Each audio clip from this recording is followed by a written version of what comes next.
The wedding at Cana, recounted in John 2, verse 1 to 11, stands as a pivotal moment in the biblical narrative, not merely as Jesus' first public miracle, but as a profound theological statement on the nature of love, marriage, and the inauguration of God's new covenant. While the turning of water into wine is the spectacular event, the setting of a marriage feast provides the essential backdrop for understanding its deeper significance within a biblical framework of relationships. This event, far from being an isolated demonstration of power, is a rich tapestry woven with threads of divine approval for matrimony.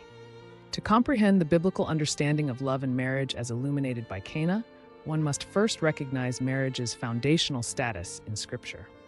Genesis 2:18-24 presents marriage as a divine institution, predating the fall, designed by God Himself. "It is not good for the man to be alone. I will make a helper suitable for him." This declaration establishes companionship as a fundamental human need, fulfilled by the creation of Eve from Adam's side. The subsequent verses, "Therefore a man shall leave his father and his mother and hold fast to his wife, and they shall become one flesh," lay down the principles of permanence, exclusivity, and profound unity. Marriage, in this primordial sense, is a sacred covenant, a joining of two individuals into a singular entity, reflecting an intimate community of life and love. It is not merely a social contract or a biological imperative, but a God-ordained reality, infused with His own design for human flourishing. The presence of Jesus at Cana, along with His mother and disciples, immediately elevates the status of marriage, endorsing it as a blessed and honorable state, a context within which divine activity can and does occur. His attendance itself is an affirmation of the goodness of this human institution, showing that it is not something to be avoided or denigrated, but rather embraced and celebrated. The crisis at Cana, the running out of wine, is more than a social embarrassment for the hosts. It is a moment pregnant with symbolic meaning. In ancient Near Eastern culture, wine was a symbol of joy, abundance, and celebration. Its depletion signified a curtailment of joy, a deficiency in the very essence of the festive occasion.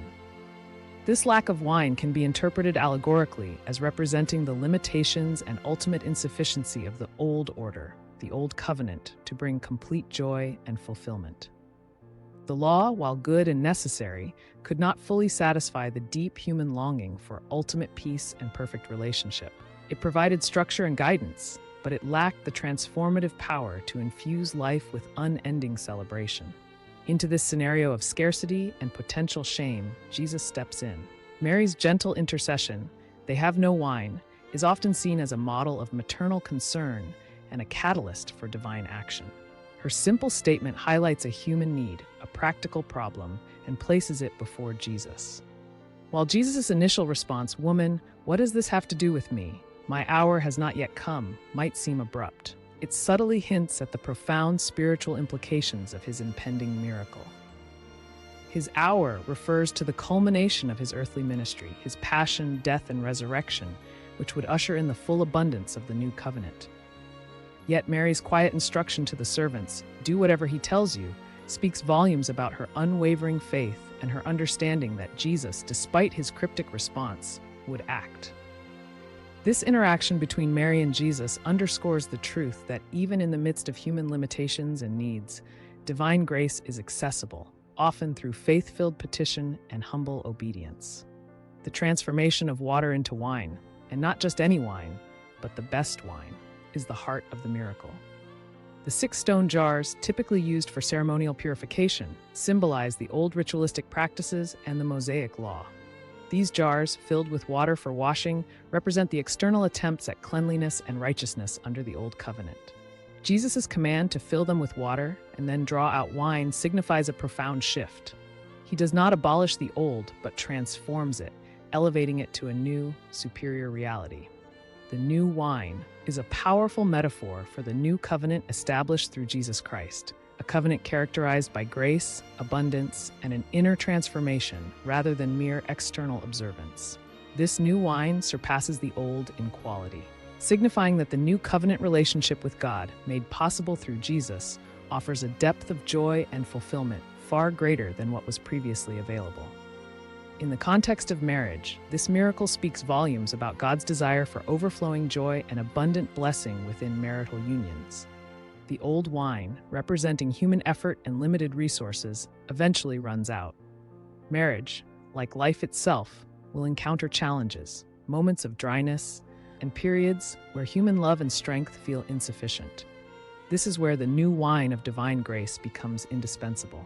Jesus' intervention at Cana suggests that for a marriage to truly thrive, to move beyond mere survival into a state of profound and lasting joy, it requires his active presence and transformative power. He is capable of infusing the ordinary, even the mundane or challenging aspects of married life with extraordinary grace and blessing. The biblical understanding of love within marriage, as illuminated by Cana, is not merely a sentimental emotion, but a covenantal commitment rooted in God's own character. Just as God demonstrates his unwavering love and faithfulness to his people, so too are spouses called to love one another with a steadfast and enduring commitment. The wedding feast foreshadows the ultimate marriage supper of the Lamb in Revelation, where Christ, the bridegroom, unites eternally with his church, the bride. This eschatological vision elevates human marriage to a profound symbolic level, demonstrating its role as an earthly reflection of a divine reality. Therefore, the love within marriage is meant to be a tangible expression of Christ's sacrificial love for his church, a love that is unconditional, self-giving, and seeks the highest good of the other. Ephesians 5:25-33 provides a profound exposition of this Christ-like love in marriage. Husbands are exhorted to love your wives, just as Christ loved the church and gave himself up for her. This is a radical call to sacrificial leadership, to cherish and nourish one's wife as Christ nourishes and cares for the church. This love is not based on merit or performance, but is a freely given, initiating love that seeks the sanctification and well-being of the spouse. Wives, in turn, are called to respect their husbands, reflecting the church's reverence for Christ. The passage culminates in the profound statement, "Therefore a man shall leave his father and mother and hold fast to his wife, and the two shall become one flesh." This mystery is profound, and I am saying that it refers to Christ and the church. The one flesh union, established in Genesis, is here revealed as a profound mystery, a microcosm of the divine union between Christ and his people. The implication for love in marriage from Cana is that this kind of love, the truly abundant and transformative kind, is not self-generated. It is a gift, a fruit of the Spirit, made possible by Christ's presence. When a marriage faces its own lack of wine, moments of conflict, disillusionment, or weariness, it is an invitation to turn to Jesus, just as Mary did. It is an opportunity to recognize the limits of human love and to seek his divine intervention to replenish the joy, deepen the commitment, and renew the intimacy. The superior quality of the new wine suggests that the love fostered by Christ's presence in a marriage is of a different order, a love that is resilient, forgiving, and eternally hopeful, able to weather storms and flourish through all seasons. Furthermore, the miracle at Cana highlights the concept of divine provision within marriage. God is not only the author of marriage, but also its sustainer. He desires for marriages to be joyful and prosperous. The miraculous replenishment of wine demonstrates his willingness to meet needs, even unexpected ones, and to provide beyond human expectation. This principle extends to all aspects of married life: financial provision, emotional strength, spiritual guidance, and the grace to navigate difficulties. Spouses are encouraged to trust in God's abundant provision, knowing that he delights in blessing those who honor his institution. The symbolism of the wine also connects to the new covenant. Sealed in Christ's blood, often referred to as the new wine of the kingdom. At the Last Supper, Jesus takes the cup of wine and declares it to be my blood of the covenant, which is poured out for many for the forgiveness of sins. This links the joy and celebration of the wedding feast to the ultimate act of sacrificial love on the cross. The blood of Christ, shed for the church, is the ultimate expression of divine love, and it is this same love that is to permeate and define Christian marriage. Marriage, therefore, becomes a living parable of God's redemptive love, a partnership where spouses learn to lay down their lives for one another, to forgive, to serve, and to grow in mutual devotion, mirroring the relationship between Christ and his church. The one flesh union is not merely a physical joining, but a profound spiritual and emotional intertwining. It signifies a comprehensive unity where two distinct individuals become a single entity with shared purposes, intertwined destinies, and a common pursuit of God's will.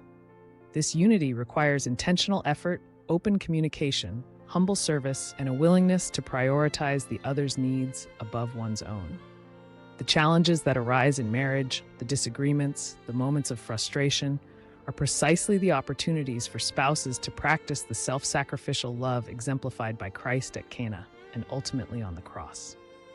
It is in these moments that the new wine of grace is most needed, transforming potential discord into deeper understanding and stronger bonds.